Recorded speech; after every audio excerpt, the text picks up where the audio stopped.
नमस्कार, मैं हूं आपके साथ मयंक। देखिए, जिस तरह से कल रात को ईरान ने कतर में अल उदेद एयरबेस पर करीब 14 मिसाइल्स फायर की, उसके बाद ट्रंप ने अनाउंसमेंट किया सीज फायर का। लेकिन इसके बीच इस समय की बड़ी खबर, ईरान की तरफ से कई मिसाइल्स फायर कर दी गई हैं इजराइल के ऊपर, और बीरशेबा इलाके में बताया जा रहा है कि बहुत बड़ा नुकसान हुआ है इजराइल को।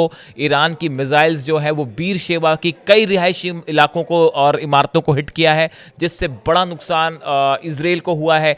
कई बिल्डिंग्स जो हैं वो तबाह हो गई हैं, मलबे में बदल गई हैं, और बताया जा रहा है कि ईरान ने बैलिस्टिक मिसाइल से ये हमला किया। जिसके बाद अब ये सवाल उठने लगे हैं कि क्या ट्रंप के सीज फायर का क्या होगा। कुछ इस तरह के भी सवाल सामने आने लगे हैं, और इस सीज फायर पे ही सवाल या निशान उठ गए। और उसके बाद यह बताया जा रहा है कि ईरान के हमले के बाद इजराइल ने भी फिर पलटवार किया है, और इजराइल की तरफ से भी एयर स्ट्राइक की गई है ईरान पर। इस समय फिलहाल जो हालात हैं, इन हालात में फिलहाल सीज फायर आगे चल पाएगा, नहीं चल पाएगा, क्या डेवलपमेंट होगा, ये इसके लिए अभी कुछ वक्त चाहिए होगा। ये बहुत जल्दी होगा ये कहना कि ईरान और इजराइल के बीच सीज फायर हो गया है। और खासकर ट्रंप के कहने के बाद, ट्रंप जो कह रहे हैं, क्या वो उस बात पे विश्वास किया जाए या ना किया जाए, इस पे अभी जरा टाइम लेना चाहिए इस पूरी बात को लेके। देखिए, इसी बीच जो है वो ईरान के टीवी की तरफ से जो खबर आई है, ईरानियन टीवी ने जो न्यूज़ शो की है, उनका कहना ऐसा है, the cease fire between Israel and Iran has begun following several waves of attacks on Israeli territory. जब ईरान ने ये हमले किए इजराइल पर, उसके बाद ईरान के टीवी में ये खबरें आई हैं कि अब ये सीज फायर शुरू होता है। देखिए, कल रात को जब ट्रंप ने अनाउंसमेंट किया था कि ईरान और इजराइल के बीच अब सीज फायर होता है, तब उन्होंने एक टाइम फ्रेम दिया था कि करीब 6 घंटे बाद ये इसकी शुरुआत होगी, और पहले 12 घंटे जो है वो ईरान सीज फायर रखेगा, फिर इजराइल सीज फायर करेगा। इस तरह का उन्होंने स्टेजेस का अनाउंसमेंट किया था।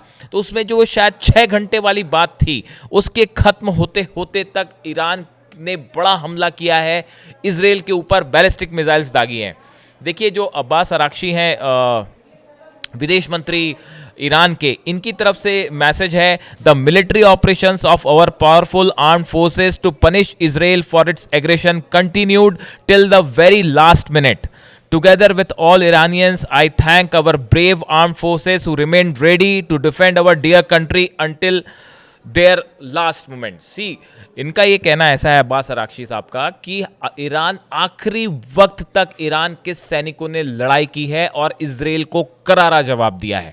इसके बाद हालांकि अब्बास अराक्ची की तरफ से भी इस तरह की खबरें आ रही हैं कि सीज फायर की बात अब आगे बढ़ गई है। सीज फायर जो है वो जल्दी ही आप देख सकते हैं कि लागू भी हो सकता है। इस तरह के संकेत जो है अब्बास अराक्ची जो विदेश मंत्री हैं ईरान, इनकी तरफ से भी इस तरह के सोर्सेस आने शुरू हुए हैं। अब देखिए, कल का ये जो पूरा घटनाक्रम रहा, रात को जिस तरह से खबर आई कि अल उदेद एयरबेस पर हमले किए ईरान ने, 14 मिसाइल्स फायर की, और वो आप आसमान में देख सकते हैं 14 मिसाइल्स की तस्वीरें जो हैं वो अब सब कुछ बाहर आ गई हैं।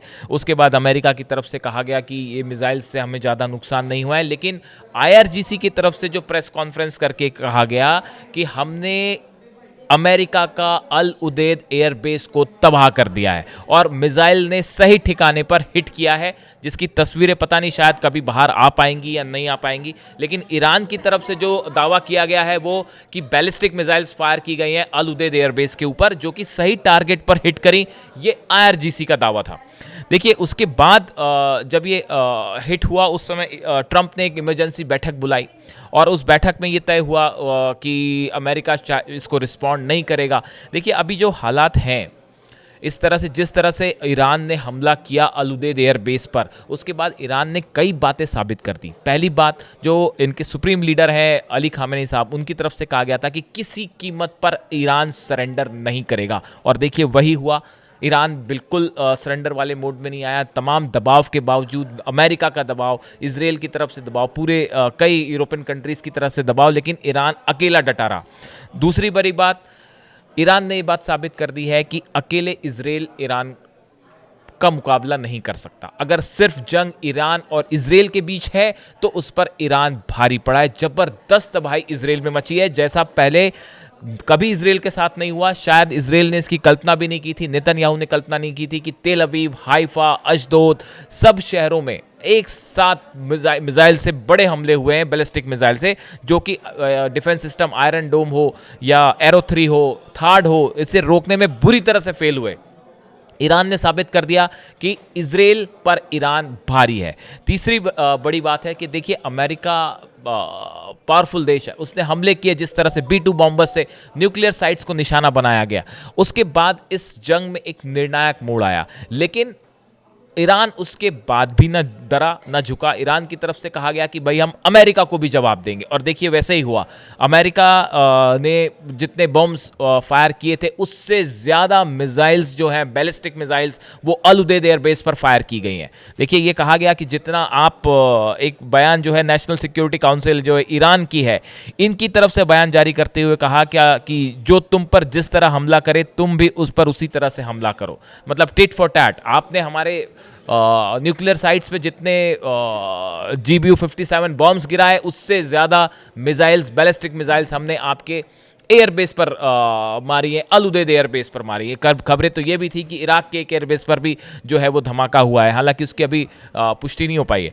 देखिए जब ये रात को जैसी मिसाइल्स फायर हुई और IRGC की प्रेस कॉन्फ्रेंस हुई, उसमें बताया गया कि अल उदेद एयरबेस को हमने हिट कर दिया है। उसके बाद तेहरान में जबरदस्त जश्न की तस्वीरें सामने आने लगी। ईरान की सड़कों पर, तेहरान की सड़कों पर हज़ारों लोग जो हैं वो उतर पड़े। उनके हाथ में ईरान के झंडे थे, अल्लाहू अकबर के नारे लग रहे थे। ईरान की जीत हुई है उनकी तरफ से डिक्लेयर किया गया। लोग ये कह रहे थे कि इजराइल पर जो है वो अल्लाह का अजाब हुआ है, मतलब बहुत बड़ा क्षति पहुंचाई है हमने, नुकसान पहुंचाया है, और इससे बड़ी तबाही हुई है इजराइल में। तो देखिए ये जो जश्न की तस्वीरें हैं सोशल मीडिया में सब तरफ वायरल हैं। अब कुल मिला के इस वक्त के हालात क्या हैं? इस वक्त के हालात ये हैं कि अगले चंद घंटे ये बहुत अहम होने वाले हैं। देखना ये है कि क्या ईरान की तरफ से हमले रुकेंगे, क्या इजराइल की तरफ से हमले रुकेंगे। और जो ट्रंप ने कल कहा, ट्रंप ने जो बात कल कही थी, उन्होंने कहा था Israel and Iran have agreed to a truce to bring to an end what he called a 12-day war. उन्होंने जो कहा कि इसको 12 दिन की लड़ाई की जो बात कही थी वो, and the ceasefire will take place in stages he said. उसके बाद उन्होंने कहा था कि भाई ये स्टेजेस में सीज फायर होगा। तो अब ये स्टेजेस अगले 24 घंटे इसमें बेहद अहम है, जिसमें ये देखने वाली बात है कि क्या ईरान की तरफ से कोई हमला होता है, क्या इजराइल की तरफ से कोई हमला होता है, या जैसा ट्रंप ने कहा उनकी बात पर दोनों सहमत हो जाते हैं। देखिए जब भी युद्ध होता है तो युद्ध में दो चीज़ें होती हैं। एक तो बयान होते हैं, जो बयान आ रहे हैं अलग अलग नेताओं के आ रहे हैं। ट्रंप के बयान आएंगे, आप नेतन्याहू के बयान आएंगे, रशिया की ओर से बयान आएगा, ईरान की। लेकिन ग्राउंड पर क्या स्थिति है, सिचुएशन क्या है, इसको समझने के लिए वेट करना होगा। इसको देखना होगा कि आने वाले कुछ घंटों में क्या इजराइल की तरफ से कोई हमला होता है या ईरान की तरफ से हमला, या फिर ये बात वाकई सीज फायर की तरफ आगे बढ़ रही है, या एक बार फिर ट्रंप का दावा जो है वो हवाई साबित होने वाला है। इसके लिए थोड़ा सा वक्त लगेगा, लेकिन एज ऑफ नाउ हम इस बात को कह सकते हैं कि इस पूरी जंग में ईरान ने जबरदस्त साहस दिखाया है, हौसला दिखाया है, और अकेले अपने दम पर उसने इजराइल को जवाब दिया है, अमेरिका को भी जवाब दिया। देखिए बड़ी तबाही तेहरान में हुई है, कई सारे उनके जो कमांडर्स हैं उनकी शहादत हुई, लेकिन ईरान डरा नहीं, झुका नहीं, जैसा कि खामेनी साहब शुरू से कह रहे थे, और आखिरी मोमेंट तक ईरान ने लड़ाई की है। तो अब आगे इसमें क्या होता है, हम अगले कुछ चंद घंटों में ही क्या डेवलपमेंट होता है, जल्दी हम नेक्स्ट वीडियो में आपको बताएंगे। Thank you so much.